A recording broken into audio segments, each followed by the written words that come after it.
En el marco de nuestra publicación anual, la revista 360, estamos realizando una serie de entrevistas que consideramos altamente relevantes, no solo por lo que está aconteciendo en Colombia en este año, sino también en el mundo. Hoy tenemos como invitado especial a Jeffrey Fajardo, quien es presidente de PORC Colombia, quien muy amablemente ha aceptado esta invitación. Jeffrey, bienvenido, ¿cómo has estado? Muy buenos días. Buenos días, Andrés. Muchas gracias por invitarnos a tu programa. Jeffrey, pues llegó la hora de empezar a hacer balances, de entender en dónde estamos cerrando el año, pero también hacia dónde vamos.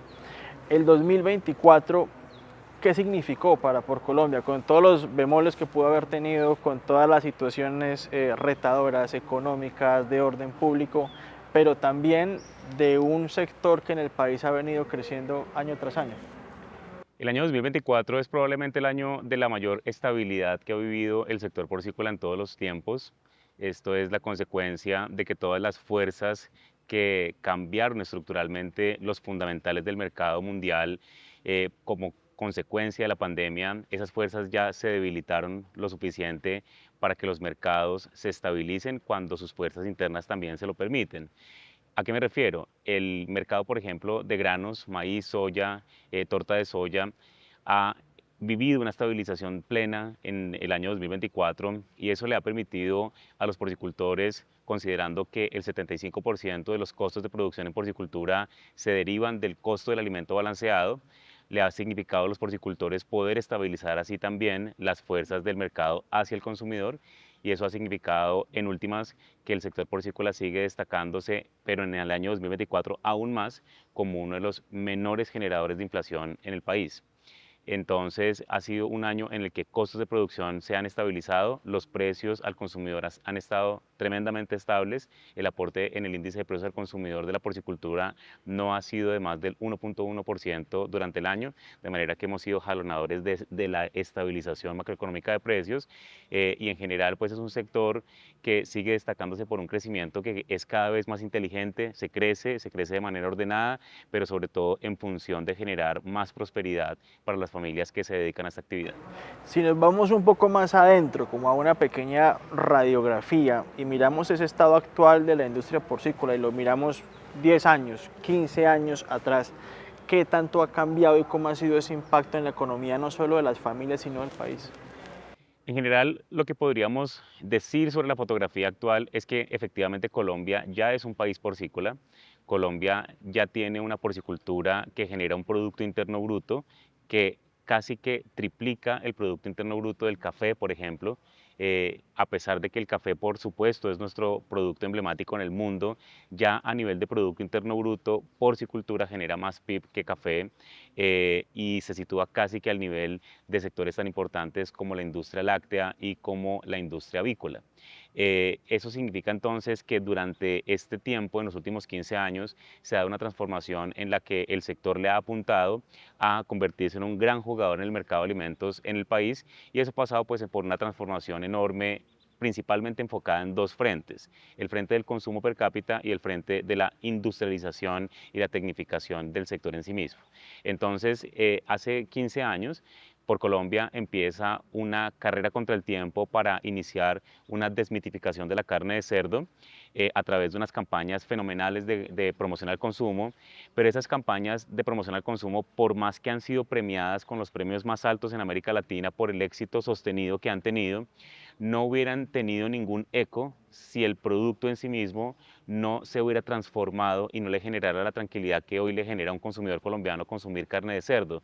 Entonces es la combinación entre una campaña muy exitosa y una industrialización del sector que responde con calidad y estándares muy altos a las exigencias cada vez más altas del consumidor. Una de las preocupaciones que tuvieron los colombianos en el 2024 tenía que ver con el precio de los alimentos, porque sencillamente la gente no le estaba alcanzando cuando iba al súper a comprar sus carnes, a comprar sus lácteos, a comprar sus vegetales y sus verduras. Nos mencionaba que este año ha sido un año de estabilización y efectivamente el cerdo ha estado ahí, acompañando a la familia colombiana, le ha estado dando todos sus beneficios. ¿Por qué pasó? ¿Cómo se logra estar dentro de una normalidad en medio de tanta volatilidad en los precios? En relación con la estabilización de precios, también hay dos fuerzas inerciales, dos fuerzas que provocan, digamos, que el mercado en general en carne de cerdo se estabilice. Por una parte, las importaciones juegan hoy un papel muy importante en el sector porcícola colombiano. ¿En qué sentido? Las importaciones son el 20% del mercado total de carne de cerdo en Colombia, 20% de la carne de cerdo que se consume en Colombia es importada y eso implica que las importaciones resultan siendo uno de los principales formadores de precios en el sector porque pesan el 20% y el actor más grande de porcicultura en Colombia pesa el 10%. Eso significa que las importaciones son el doble de la empresa más grande de porcicultura en Colombia. En ese sentido, insisto, las importaciones resultan convirtiéndose en un formador de precios, no se podría decir un fijador de precios, pero sí un formador de precios. Claramente la señal de mercado que genera cuánto vale el kilo de cerdo nacionalizado puesto en un puerto de llegada en Colombia, significa y da señales al mercado colombiano porque claramente pues una carne de cerdo colombiana no se podría salir dramáticamente de esos márgenes de los precios que llegan para la carne de cerdo. Esa es una fuerza, entonces, que estabiliza en el sentido que la oferta que se tiene de importaciones es una oferta virtualmente infinita para el mercado colombiano, porque estamos hablando de un proveedor como Estados Unidos, que tiene una oferta que Es el está mayor lista, país. es el mayor origen de las importaciones de carne de cerdo, exactamente, es más del 90%. Entonces, esa fuerza es determinante para la formación de esa estabilización de precios y la otra fuerza es lo que está sucediendo al interior de la porcicultura colombiana, en donde las empresas porcícolas están cada vez más llegando a consumidor final a través de sus propias marcas, distribuidas a través de sus propios expendios o a través de grandes superficies o expendios de terceros, pero con marcas propias. ¿Eso qué significa? Que una empresa que vende su producto con marca propia se mete en un mercado de retail que lo obliga a mantener precios al consumidor lo más estable posible. Hoy en día esas empresas con marca no cambian listas de precios en 14, 15 meses. Eso significa entonces que estabilizan el precio al consumidor para fidelizarlo, para darle la confianza en la marca e implica entonces empezar a estabilizar las olas de formación de precios hacia atrás. Si yo tengo que mantener el precio al consumidor estable, pues yo intento estabilizar lo que más pueda la cadena hacia atrás para no tener quebrantos en algunos de los eslabones en esa formación de precios. Hay que preguntarle por algo fundamental, Jeffrey, y tiene que ver con las cosas que puedan suceder el próximo año, en el 25. Yo sé que a usted le gusta la geopolítica y enseguida viene una pregunta por ahí relacionada con eso, pero sigue siendo un desafío la sostenibilidad, sigue siendo un desafío la competencia global, la calidad en toda la cadena de suministro y obviamente que todo el sector en Colombia pueda seguir creciendo, las familias recibiendo mejores ingresos y que los precios sean competitivos. ¿Cómo están ustedes proyectando ese 2025? El próximo año nosotros esperamos que siga habiendo una estabilización de precios y del mercado en general. Creemos que no hay una razón para preocuparnos, al menos en lo estructural del sector, para que haya cambios dramáticos en la oferta y para que haya cambios dramáticos en la demanda. Es decir, que las dos fuerzas intrínsecas del mercado porcícola colombiano se van a mantener en un nivel de estabilidad, salvo que llegara a pasar algo que fuera imprevisible, que pasara algo con el mercado mundial de maíz o con el mercado mundial de soya que cambiara las condiciones previsibles. Pero en condiciones normales el próximo año va a continuar siendo un año estable para la carne de cerdo y con crecimientos que ya no se parecen a los crecimientos que se vivían en la porcicultura en la década de 2010 a 2019, en donde la porcicultura crecía al 10, al 12%, todo el mundo aplaudía, pero al final ese crecimiento se daba en detrimento de los precios reales a los que se les pagaba la carne al productor. En ese sentido, como ya eso es un aprendizaje que se está metiendo en la mente de los productores cada vez de forma más masiva, los productores el próximo año seguramente seguirán tomando decisiones mucho más prudentes de crecimiento y en ese sentido continuaremos teniendo una oferta estable sin inyectar cantidades extraordinarias de carne de cerdo que el consumidor no sea capaz de consumir. Entonces, en general, el próximo año nosotros creemos que va a ser un año de estabilidad también. Hace un año conversamos en el marco de esta misma publicación sobre la posibilidad de abrir nuevos mercados, de que las exportaciones crezcan. ¿Cómo desde ProColombia se está logrando que esa producción colombiana vaya a otros mercados, a Europa, hacia que las exportaciones sigan pues teniendo un buen movilizador por lo menos de números en un momento en que Colombia precisamente no está bien en exportaciones? Sí, el sector porcícola colombiano se va a convertir en un sector exportador en el largo plazo. Por el momento, las condiciones estructurales del riesgo país, costo país, no nos permiten llegar a situarnos con exportaciones de carne de cerdo competitivas. Somos muy costosos, las explotaciones porcícolas más importantes están relativamente lejos de los puertos de salida marítimos y en ese sentido los costos logísticos son inmensos, somos de los países más caros en temas de peajes, de los países más inestables en términos de los flujos de movilidad de camiones por las carreteras. Sabemos que en este país todos los días hay por lo menos 40, 50 bloqueos por todas las carreteras colombianas y eso encarece extraordinariamente cualquier posibilidad de ser competitivos en el mercado de exportaciones. Pero esa es la realidad de hoy. Sin embargo, la porcicultura se ha dedicado a pensar determinantemente en el futuro y es por eso que no hemos bajado la guardia en ese propósito de generar una oferta exportable y de generar sobre todo mercados de destino que admitan la carne de cerdo colombiana a través de protocolos sanitarios y eso es lo que hemos logrado hasta el momento desde Por Colombia. Nosotros ya hemos logrado que se hubiera abierto el mercado, dos mercados en el África que son Ghana y Costa de Marfil. En el caso de Asia tenemos ya abiertos el mercado de Hong Kong y de Singapur y justamente este año estamos terminando de afinar el primer proyecto de exportación para Singapur que se vería materializado a mediados del próximo año, en donde vamos a hacer una primera exportación de un par de contenedores de cortes específicos para el mercado singapurense y vamos a hacer un showroom probablemente un showroom en la Casa del Embajador de Colombia en Singapur. Estamos esperando que sea nombrado y una vez se tenga embajador, vamos a invitar a los principales chefs y dueños de hoteles en Singapur, que es una población de ingresos extremadamente altos, el segundo ingreso per cápita más alto del mundo, y el propósito es dar a conocer el producto y que empiece a concentrarse entonces y a concretarse cuáles van a ser los cortes que a futuro nos van a comprar. Jeffrey, hablemos un poco de las dolencias, si se quiere, de las problemáticas que tiene el país y que usted debe ser el receptor de muchísimas solicitudes, quejas, peticiones, me está pasando esto, tengo un bloqueo, tengo un tema de inseguridad, todo lo que usted ahora rápidamente mencionaba, terminan siendo pues grandes desventajas para el país. Si usted hoy estuviese por fuera de Por Colombia y dijera, eso es lo que tenemos que hacer en general, que nos va a beneficiar a todos los sectores productivos del país para poder exportar más, para poder ser más baratos ante el mundo. ¿Qué es lo que deberíamos hacer? Lo primero, lo segundo y lo tercero es seguridad. En Colombia se ha perdido la confianza de salir a las zonas rurales. Las zonas rurales están en un nivel generalizado de anarquía impresionante. Las extorsiones están siendo el pan de cada día de los productores. Los productores difícilmente llegan a denunciar una extorsión porque precisamente si la pagan es porque realmente temen por la seguridad de ellos, de sus trabajadores y de sus familias.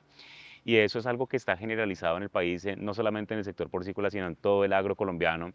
Y sin seguridad, pues básicamente la decisión de inversión, la decisión de ampliación de explotaciones de producción agrícola y pecuaria, pues se detienen definitivamente. Nadie decide ampliar su explotación si no tiene las garantías mínimas que es estar seguro, que se le proteja su vida.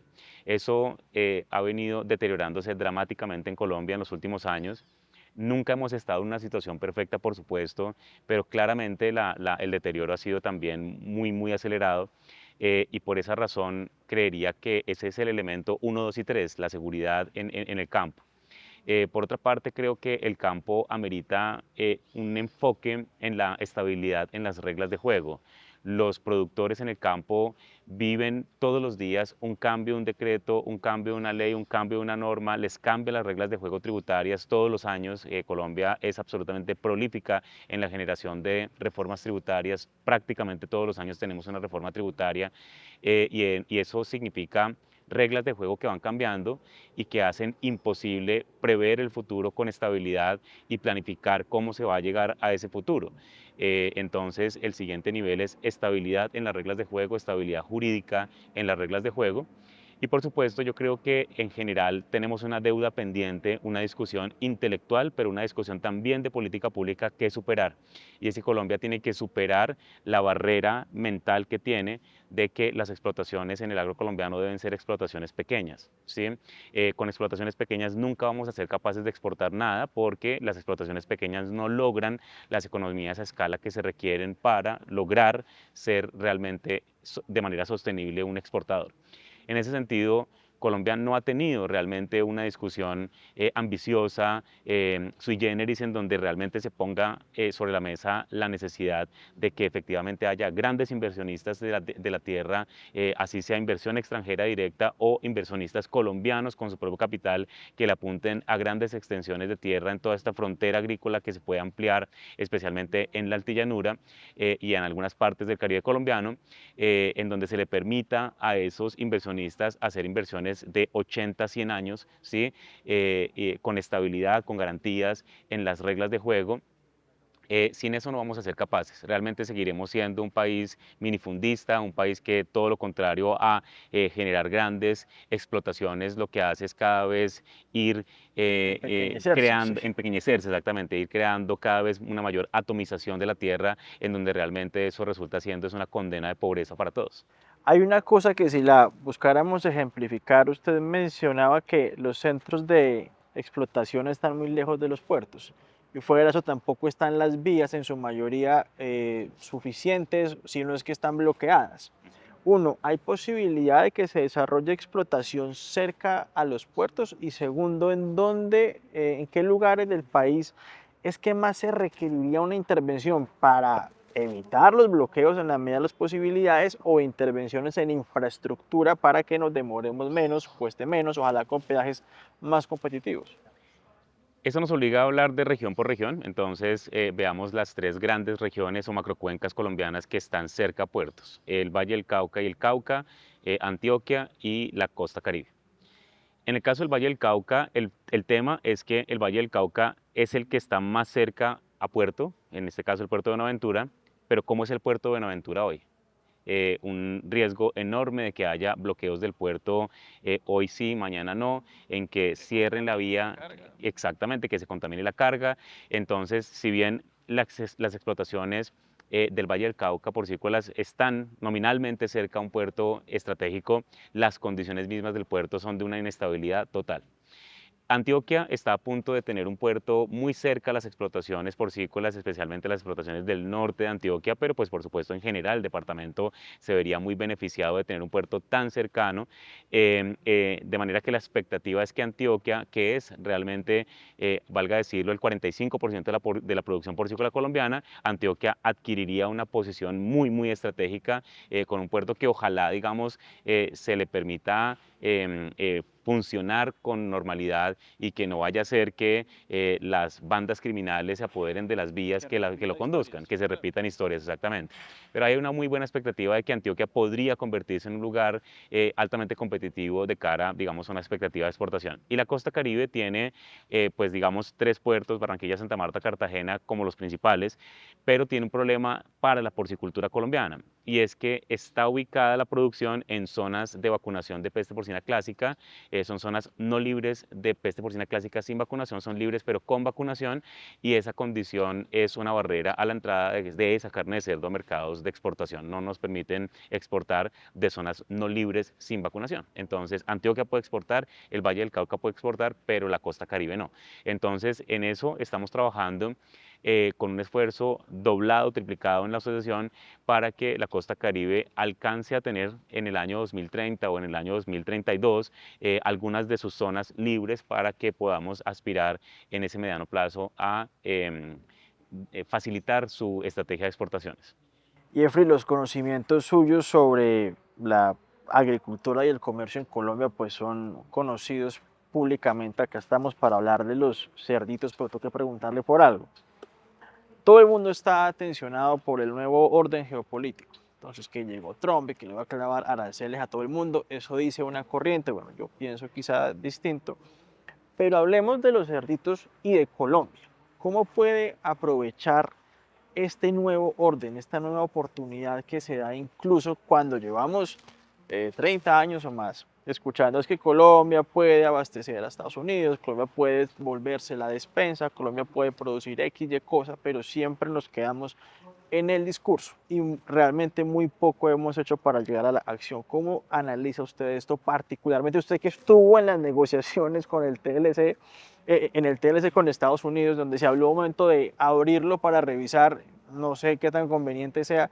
¿Qué lectura tiene de todo esto? Yo creo que lo que viene con Donald Trump es una relación mucho más exigente en el ámbito bilateral, mucho más enfocada en resultados de las ayudas que otorga Estados Unidos, que al final es impuestos que pagan los estadounidenses que se desvían o se relocalizan hacia un hecho particular que es la lucha antinarcóticos en Colombia. Entonces seguramente veremos muchas más exigencias de Estados Unidos en este tema de lucha antidrogas. Y en el caso o en el ámbito comercial, no creería, espero no equivocarme, pero no creería que vaya a haber modificación alguna de las reglas de juego entre Estados Unidos y Colombia, por ejemplo, una renegociación del acuerdo de libre comercio, sobre todo porque Estados Unidos es un país muy pragmático en su relación bilateral comercial con Colombia y con la inmensa mayoría de los países del mundo. Es muy pragmático. ¿Y qué significa ese pragmatismo en este caso? Si Estados Unidos tiene un superávit comercial, ¿cómo lo tiene? Pues qué sentido tendría renegociar algo que le está generando un beneficio porque le genera un superávit. Entonces yo no creería que vayamos a vivir una renegociación. Creería que uno puede tener una expectativa de que la renegociación de un acuerdo de libre comercio conduzca a una situación mejor, pero la verdad es que la probabilidad de que conduzca a una situación peor es mayor, porque implicaría reversar procesos de liberalización comercial en donde pues ya hay muchos productos, incluyendo la carne de cerdo, el maíz, la soya, la torta de soya, toda nuestra cadena productiva ya está liberalizada en materias primas y en producto final, y ya la porcicultura está logrando ser competitiva frente a esas importaciones sin la necesidad de hacer absolutamente nada para detener esas importaciones de manera artificial. Nosotros no somos amigos desde por Colombia de que se impongan medidas antidumping, derechos compensatorios, salvaguardias, sobre aranceles para distorsionar lo que nos ha obligado a nosotros a competir, porque nos volvería hacia atrás, ¿sí?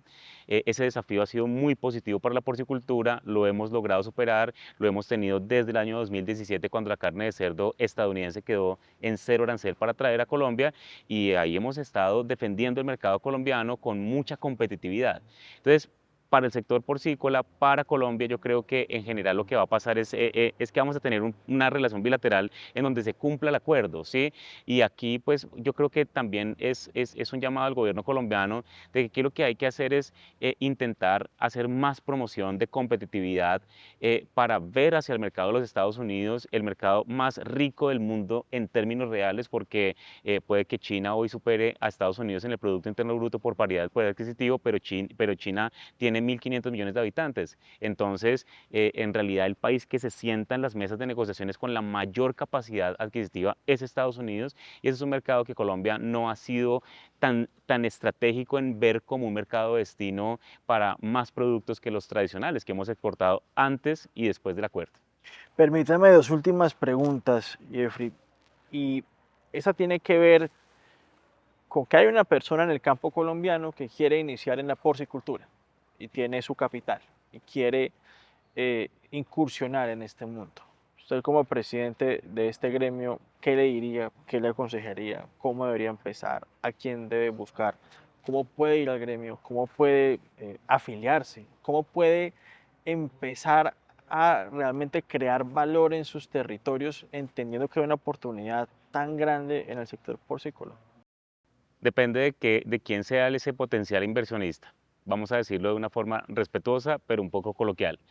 Si una persona se pensionó y recibe su bono pensional o una liquidación porque salió de su trabajo y quiere con eso abrir una explotación porcícola, yo le diría que buscara otro negocio porque se va a someter a un sector que puede que esa racionalidad le sirviera hace 20 años puede que pudiera subsistir con una explotación porcícola de pequeño tamaño hace 20 años, pero hoy las fuerzas de la porcicultura son tan industrializadas que seguramente no va a ser capaz de adaptarse y competir de manera estratégica con jugadores tan grandes. O sea, aquí ya no cabe todo el mundo, en la porcicultura ya no caben todas las explotaciones. Claro, caben explotaciones pequeñas, claro que sí, pero esas explotaciones pequeñas tendrían que estar vinculadas a proyectos asociativos como por ejemplo APA de Antioquia, Porcicultores APA, que justamente es un grupo asociativo que agrupa cerca de 250 porcicultores medianos y pequeños. Así sí, pero solito no. Si ya se trata de grandes inversiones, pues bienvenida toda la inversión extranjera y toda la inversión colombiana en porcicultura, siempre y cuando se tenga la conciencia de que es un negocio de largo plazo, que es un negocio altamente tecnificado, que requiere un conocimiento científico muy particular. Esto no es echar una semilla a saber qué sale, sino realmente requiere un expertise técnico, veterinario o técnico tan exigente que pues si se va a hacer una inversión tendría que tenerse todo el circuito, digamos, cerrado de la producción que garantice que la producción va a ser una producción sostenible, una producción amigable con el medio ambiente, porque justamente la asociación ha dado saltos muy importantes en que no nos dedicamos a defender explotaciones que están haciendo las cosas mal, que están contaminando ríos. Esas explotaciones deberían cerrarse porque sencillamente no están cumpliendo con las normatividades de otros actores en la porcicultura que sí le están metiendo toda la ficha a cumplir todo como debe ser.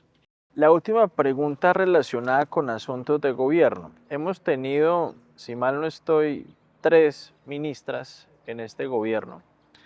Abajo del ministerio pues tenemos una cantidad de entidades, dependencias, direcciones que están algunas vinculadas sí o no con el sector. Le queda 1 año y medio a este gobierno. Ustedes trabajan con ellos en muchísimas cosas. ¿Qué puede hacer este gremio? ¿Qué puede hacer el gobierno? ¿Qué pueden hacer los productores para tratar de hacer lo mejor posible en este año y medio que queda? ¿Qué hay que activar? ¿Qué hay que ajustar? ¿Qué se puede mejorar?